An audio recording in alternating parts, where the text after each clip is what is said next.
Hi guys, welcome back to my channel. Within today's video, I'm going to be giving you some test prep information for the SLLA. That is a licensure test that you have to take in order to become administrator certified. So if you're a teacher and you're interested in becoming a principal, a special education director, an assistant principal, federal programs director, whatever requires administrator certification, this is the video for you. So let's first start off with the format of the test. You know, there are two different parts: the multiple choice part, which is 120 questions, and then you have the written answer part, which is about 4 questions. Now the test lasts about 4 hours. I was in there from 8 to I believe 12 o'clock noon, and I used each and every last minute on that test to ensure that I was going to pass the first time, because it's very expensive and I didn't want to have to go back in and pay that $450 again.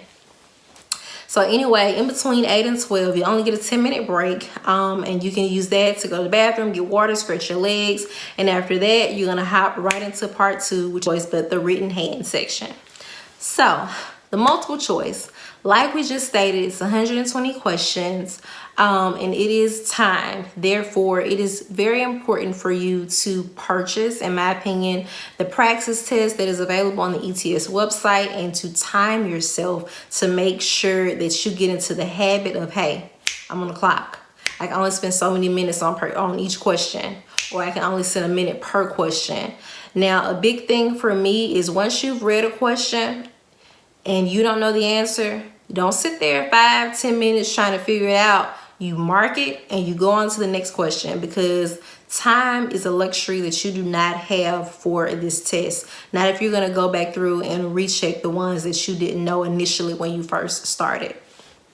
Second tip for this test, guys, with the multiple choice, you want to go in there and answer each and every last question in terms of which answer choice would be best for the students. Secondly, which answer choice aligns the most with the mission and the vision of the school. That is very important for both sectors, to be honest.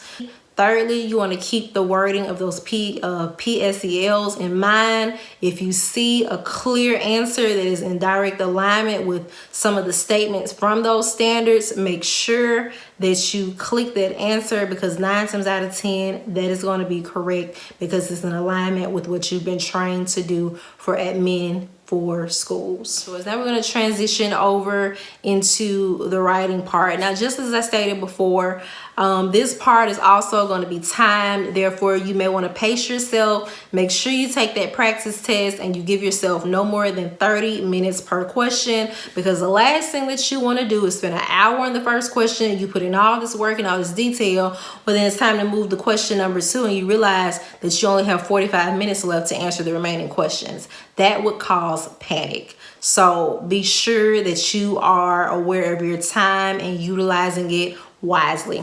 Secondly, when they present those problems to you, just like I stated before, every last answer choice that you give should always go back to what is the mission and vision of the school, what is best for the students, and how do those PSELs go in alignment with your answers. If it is possible, go in there and actually use exact wording from your PSELs, so that for those standards are clearly in alignment with your saying, so therefore the graders can see, okay, she knows how to apply the content in the correct context.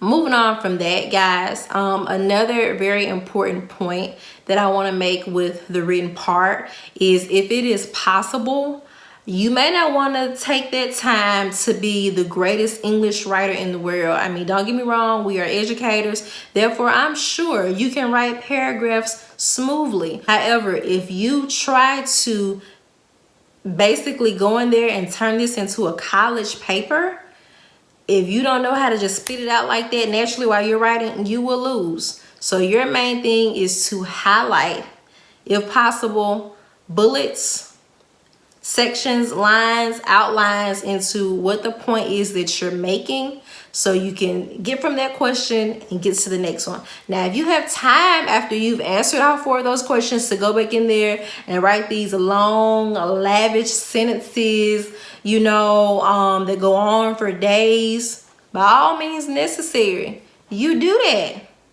But if you're looking to ace it and you're looking to make sure that you include all the content that they need, you may want to go with what I just stated earlier in the beginning.